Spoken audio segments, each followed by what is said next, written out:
In following the powerful remarks of Special Rapporteur Rahman and Dr. Abadi, I'd like to start by talking a little about the current crisis in Iran, then debunk a couple of myths, and finally offer a way forward. 2 days ago, I received a message from a relative of a prominent political prisoner in Iran, who I'll avoid naming to protect them from retaliation by the Islamic Republic authorities. It reads, I ask the United Nations not to be indifferent to the crimes against humanity inside Iran, because they're killing our children. Protesting is the right of every nation, but the Islamic Republic kills protesters with war bullets. Ask the United Nations not to remain silent, because the lives of our political prisoners are in danger, and many have lost their health or died under torture. I've been working in the Iran human rights advocacy space for 14 years now. Never during that time have I witnessed such widespread and committed opposition to the Islamic Republic regime as there is in Iran today.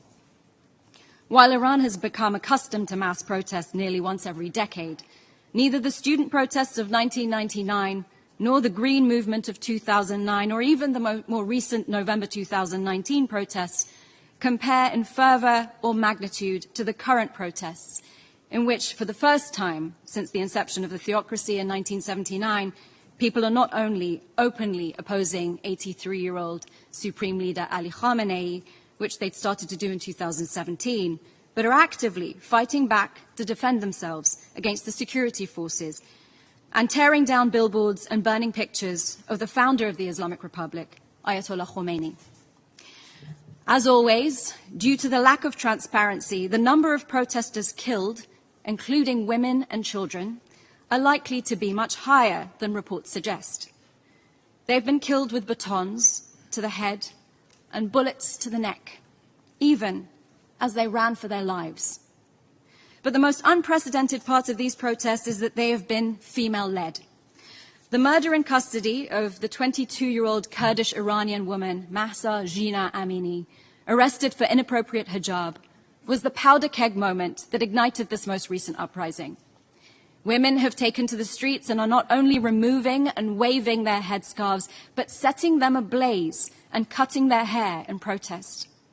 Despite knowing that they will be arrested and sent to psychological re-education centers, beaten, raped, and even killed, young schoolgirls are removing their mandatory head coverings and chanting, "We don't want an Islamic Republic." The movement's slogan, "Woman, Life, Freedom," is a declaration of opposition to a regime which has built itself on being anti-woman, pro-martyrdom, and repressive. To be clear, this uprising is not just about draconian dress codes. However, the compulsory hijab has become the most visible symbol of the subjugation of Iranian women. Now, Iranian men and women stand shoulder to shoulder against the Islamic Republic's gender apartheid regime that has maintained its power not only through the segregation and oppression of women in Iran, but denial of all Iranians from freedom of expression, association, and assembly, as well as fair trials and due process. Make no mistake about it. The Islamic Republic is a totalitarian system that uses forced confessions and torture against its own citizens to stifle all dissent. According to the World Economic Forum's 2022 Global Gender Gap Report, Iran ranks 143rd of 146 countries.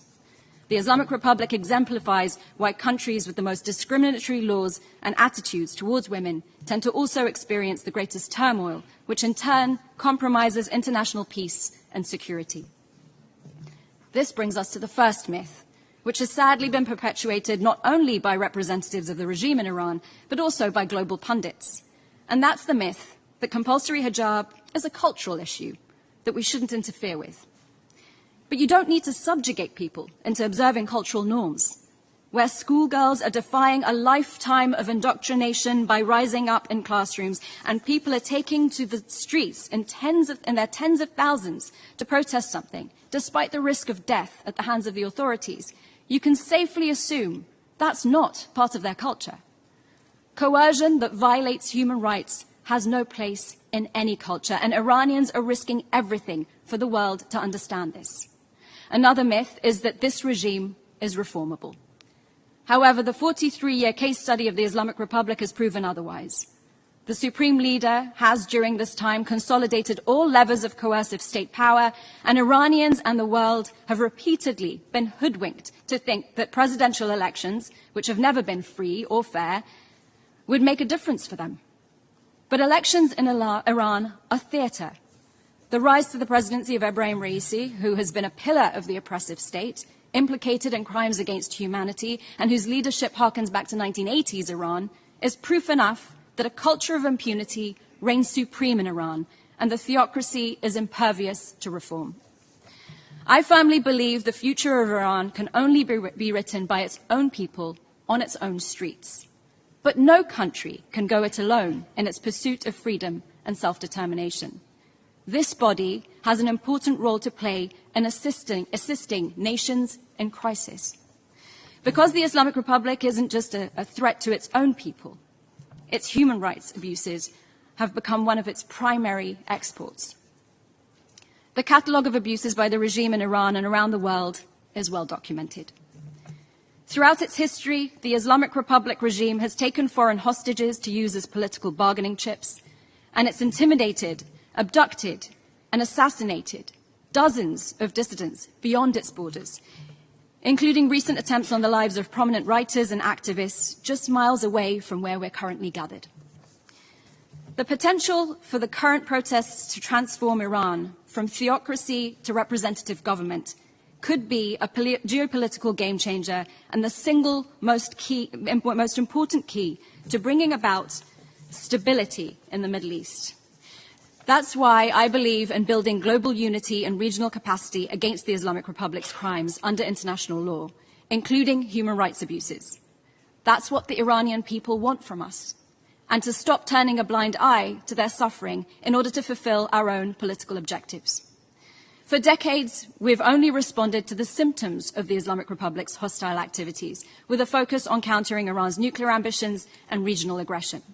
But in order to address the cause, we must commit ourselves to intelligently supporting the Iranian people's democratic aspirations. What does that look like? We must stand united in fighting corruption and promoting respect for human rights. And the current crisis in Iran calls for us to urgently support the establishment of an international, independent investigative mechanism on the human rights abuses in Iran, because there are no avenues for justice domestically in the country. At a time when the Islamic Republic's state security forces are once again using disproportionate violence on protesters, it's crucial that we document these human rights violations and atrocity crimes and have mechanisms in place to hold those responsible accountable. It's only with this level of international coordination and support for accountability and justice for the Iranian people that we can address the Islamic Republic itself as the cause of our nuclear and geopolitical concerns. But one thing is clear. Human rights abuses at this scale are a symptom of a deep political malaise and a government considered illegitimate by its own people.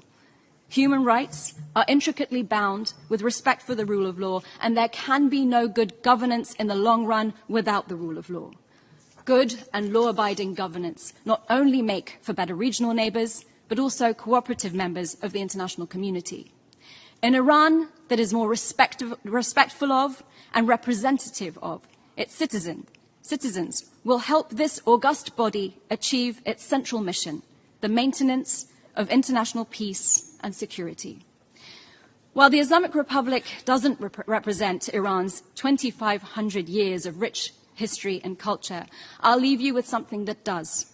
A poem, Bani Adam, by the 13th century Persian poet Ziyadi, which is also inscribed on the United Nations building entrance.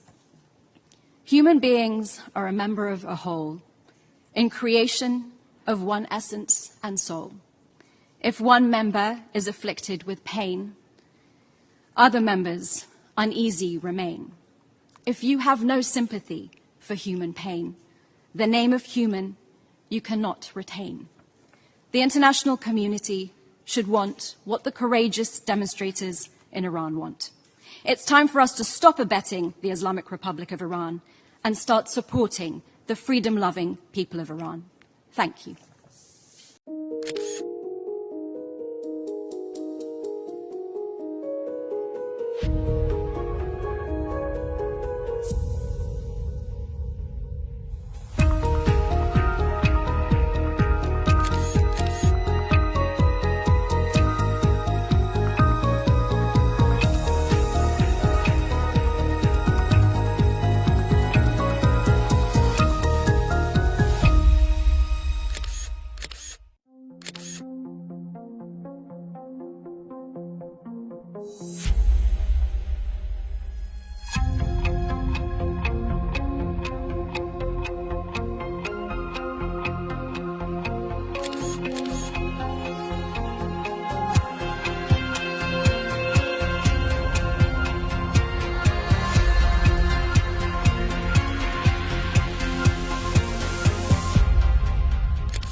زندگی آزادی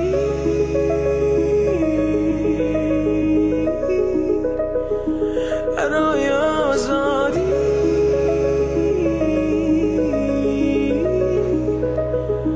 برای آزادی.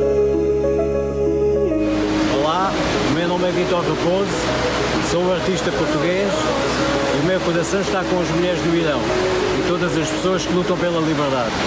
Mulher, vida, liberdade.